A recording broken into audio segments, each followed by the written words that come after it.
Hello বন্ধুরা, study with অনুপমারাতে তোমাদের সকলকে স্বাগতম। অ্যাপ্লাইড ম্যাথামেটিকের ফুরিয়ার সিরিজ চ্যাপ্টার 1 সম্পর্কে জানার পূর্বে আমাদের যে বিষয়গুলো সম্পর্কে জানতে হবে সেটার ভিতর প্রথম ধাপটি হচ্ছে গিয়ে ত্রিকোণমিতিক বহুপদী। ত্রিকোণমিতিক বহুপদী বলা হয় কোনটিকে? a0/2 plus summation of n equal to 1 থেকে p an cos nx plus bn sin nx। এই যে ধারাটা, এটাকে বলা হয় যে ত্রিকোণমিতিক বহুপদী। এখানে এ নট, এ এন, বিএন এগুলো হচ্ছে গিয়ে ধ্রুবক সংখ্যা। ম্যাথ করার সময় যখনই আমরা এই ফোরিয়ার সিরিজের ম্যাথগুলো করব, তখন আমাদের প্রথমে এই A N, A not, B N এর মান বের করতে হবে।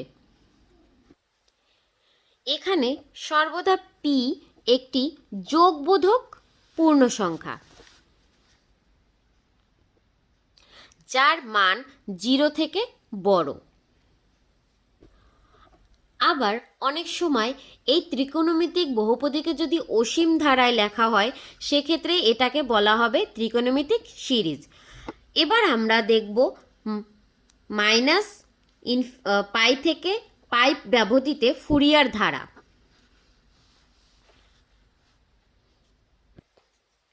এখানে F of x equal to a0/2 plus summation of n equal to 1 to infinity an cos nx plus summation of n equal to 1 থেকে infinity bn sin x nx। এই ধারাটাকে বলা হয় কি? মাইনাস পাই থেকে পাই ব্যবধিতে, অর্থাৎ minus pi থেকে plus পাই ব্যবধিতে Fourier ধারা। এখানে এ নটের এবং এ এন এবং বিএন এর আলাদা আলাদা নিজস্ব মান রয়েছে, যেগুলোর মাধ্যমে আমরা অঙ্কের এই যে ধারাটার একটা নতুন ধারা তৈরি করব যখন আমরা অঙ্ক করতে যাব। তো এখানে এ এন এর যে সূত্র মান বের করার, সেটা হচ্ছে কি 1/পাই ইন্টিগ্রেশন অফ মাইনাস পাই থেকে পাই ব্যবধিতে f of x dx an equal to 1/পাই মাইনাস পাই থেকে পাই ব্যবধিতে integration of f of x cos n x dx bn equal to 1/পাই মাইনাস পাই থেকে পাই ব্যবধিতে integration of f of x sine n x dx.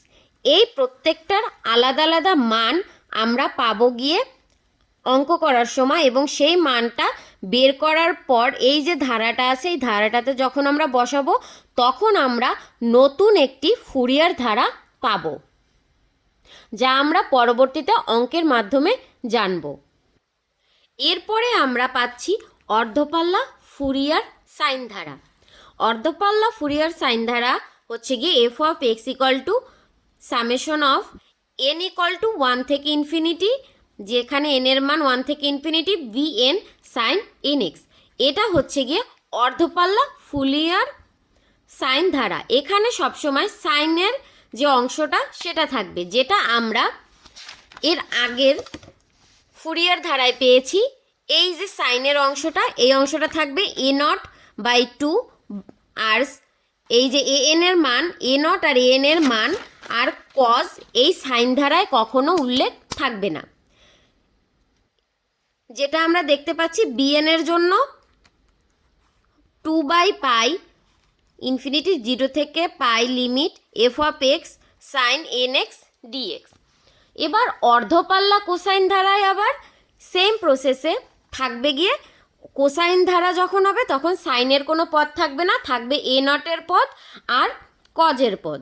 তাহলে হচ্ছে কি f of x equal to a0/2 plus summation of n equal to 1 থেকে infinity an cos nx, যেখানে a0 equal to 2/পাই integration of 0 থেকে pi f of x dx, আর an এর মান হচ্ছে গিয়ে 2/পাই ইন্টিগ্রেশন অফ 0 থেকে pi limit f of x f cos nx dx। অর্থাৎ যখন আমরা অর্ধপাল্লা ফুরিয়ার সাইন ধারা করব, তখন কজের কোনো মান থাকবে না আর এ নটের কোনো অংশ থাকবে না। আর যখন আমরা অর্ধপাল্লা ফুরিয়ারের কোসাইন ধারা করব, তখন সাইনের অংশ থাকবে না এবং এখানে থাকবে শুধুমাত্র এ নট আর কজের অংশ। এইখানে একটা জিনিস দেখার বিষয়, সেটা হচ্ছে বিজোড় ফাংশন হচ্ছে গিয়ে সবসময় সাইন ধারা, আর যখন কোসাইন ধারা হয় তখন হয় গিয়ে জোড় ফাংশন। এটা সম্পর্কে আমরা পরবর্তীতে জানবো। আশা করি তোমাদের অর্ধফাল্লা ফুরিয়ার সাইন ধারা এবং অর্ধফাল্লা ফুরিয়ার কোসাইন ধারা ক্লিয়ার হয়ে গিয়েছে। এবার আমাদের জোড় ফাংশন এবং বিজোড় ফাংশন নিয়ে আলোচনা করি। জোড় function F of minus X equal to F of x, এটা হচ্ছে গিয়ে জোড় ফাংশন, যেখানে আমরা একটু আগেই বলছি জোড় ফাংশনে কখনোই সাইনের অংশ থাকবে না। তাহলে ধরি F of x equal to cos X আর F of minus X equal to cos of minus X. আমরা যে সূত্র জানি cos of minus theta equal to cos theta, সেই ক্ষেত্রেও যদি সূত্রটা এখানে প্রয়োগ করি তাহলে cos of minus X equal to cos of X. তাহলে এই সূত্রটা কি প্রমাণ হলো যে F of minus X equal to F of X একটা জোড় ফাংশন। তাহলে এবার বিজোড় ফাংশনের ক্ষেত্রে F of minus X equal two minus F of x. বিজোড় ফাংশনের ক্ষেত্রে আমরা সবসময় সাইন ধরবো, এখানে কজের কোনো স্থান নেই।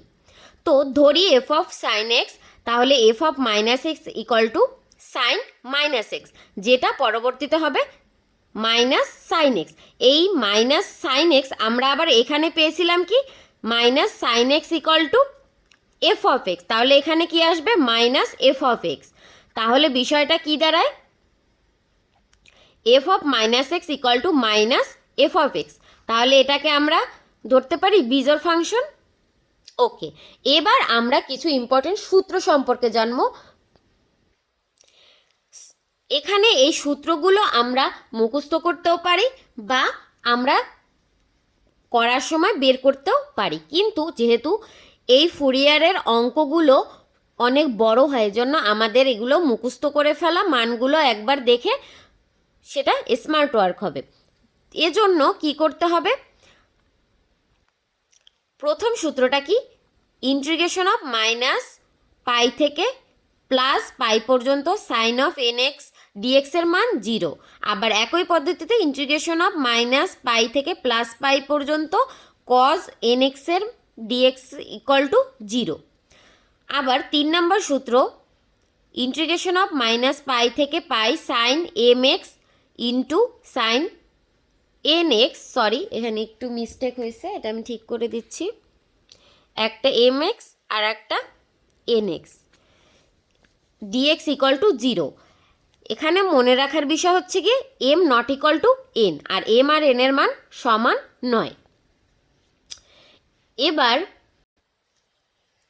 5 নম্বর সূত্র, ইন্টিগ্রেশন অফ মাইনাস পাই থেকে pi cos m x cos n x dx equal to 0। এখানেও m not equal to n, ওইটা ছিল সাইন, এটা হচ্ছে কজ। তারপর আমরা একটু আগে দেখলাম যখন কজকে একবার করা হয়েছে ইন্টিগ্রেশন তখন এটা 0 ছিল, আর যখন সাইনকে একবার করা হয়েছে তখন এটা 0 ছিল, কিন্তু যখন এটা স্কোয়ার হয়ে যাবে বা বর্গ হয়ে যাবে তখনই এটার মান হয়ে যাবে কি পাই। জাস্ট একটা মনে রাখার বিষয়, যখন একবার সাইন থাকবে তখন হচ্ছে 0, যখন দুইবার বা বর্গ থাকবে তখন হচ্ছে গিয়া পাই। এর পরের সূত্রটা হচ্ছে সব থেকে বেশি ইম্পর্টেন্ট, এই সূত্রটা আমাদের বেশিরভাগ অঙ্ক করার সময় দরকার হবে। সেই সূত্রটা হচ্ছে কি ইন্টিগ্রেশন ইউ ভি ডিএক্স। এখানে U V one minus U dash V two plus U double dash V three minus U triple dash V four plus dot dot dot, এভাবে চলবে। এটা হচ্ছে গিয়ে কোনো একটা সূত্রর বারবার পুনরাবৃত্তির ক্ষেত্রে এই আমাদের নিয়মটা ব্যবহৃত হবে। এখানে এই ইউ হচ্ছে গিয়া ডিফারেন্সিয়েশন আর ভি হচ্ছে গিয়ে ইন্টিগ্রেশন হচ্ছে, বাট মানে একবারে ধাপে ধাপে। যেমন ভি ওয়ানকে বোঝানো হয়েছে ইন্টিগ্রেশন অফ ভি ডিএক্স আর ভি টু হচ্ছে integration of v one dx. এখন তো আপনারা অনেক বড় হয়ে গিয়েছেন, এখন হচ্ছে গিয়ে এই ইন্টিগ্রেশন আর ডিফারেন্সিয়েশনের সম্পর্কে ভালো নলেজ আছে আশা করা যাচ্ছে। আর যদি না থাকে তাহলে ছোট ভাই বোন যারা আছে তাদের কাছ থেকে দেখে নিতে পারে, বা ইউটিউবে ভিডিও দেখে ইন্টিগ্রেশন ডিফারেন্সিয়েশনে এখনও যদি সমস্যা থাকে সেটা ক্লিয়ার করতে পারেন। এরপরে আছে ইউ ড্যাশ। এই ইউ ড্যাশ মানে হচ্ছে গিয়ে ইউর একবার ডিফারেন্সিয়েশন, আর ইউর ডাবল ড্যাশ হচ্ছে গিয়ে ইউর দুইবার, মানে দুইবার differentiation. U sorry D D T D D T sorry D D X of U, আর D X square sorry D X square D square D X square U. এটাকে হচ্ছে গিয়ে আমাদের ইউভির সূত্রটার ডেফিনেশন। এরপরে এই অধ্যায়ের অঙ্ক করার জন্য আরেকটি গুরুত্বপূর্ণ সূত্র, সেটা হচ্ছে গিয়ে integration of E A X cos B X D X. এখানে যে এই ডান পাশের অংশটা তৈরি হয়েছে, এটা বাম পাশ থেকে কিছুটা সাদৃশ্য আমরা সহজে মনে রাখার জন্য দেখতে পারি। সেটা হচ্ছে কি, প্রথমে আমাদের যে উপরে লব আছে, আমরা সাধারণত জানি উপরে যেটা থাকে ভগ্নাংশ আকারে লব, আর নিচেরটা হলো হর। তো লবের অংশে ই অফ এ এক্সটাকে বসানো হয়েছে, কজের যে প্রথমের অংশটা এখানে বসানো হয়েছে, এবং কস বিএক্স এর এখানের যে অংশটা কস বিএক্স এটা প্রথমে বসিয়ে দেওয়া হয়েছে, আর এক্সের সহগ বসানো, আর একবার হলো গিয়ে এই এক্সের জন্য এ বসছে, একবার এক্সের সহগ এইটা বসছে, একবার হচ্ছে এ বসছে, আর হচ্ছে গিয়ে প্লাস এই সেম জিনিসটাকেই বি সাইন বিএক্স হিসেবে লেখা হয়েছে। একবার কজ আনা হয়েছে, একবার সাইন আনা হয়েছে। আর নিচের অংশে কি রয়েছে, এক্সের সহগের এক্স স্কোয়ার, আবার এক্সের সহগের এক্স স্কোয়ার, এই দুইটার এক্স স্কোয়ারের বর্গ।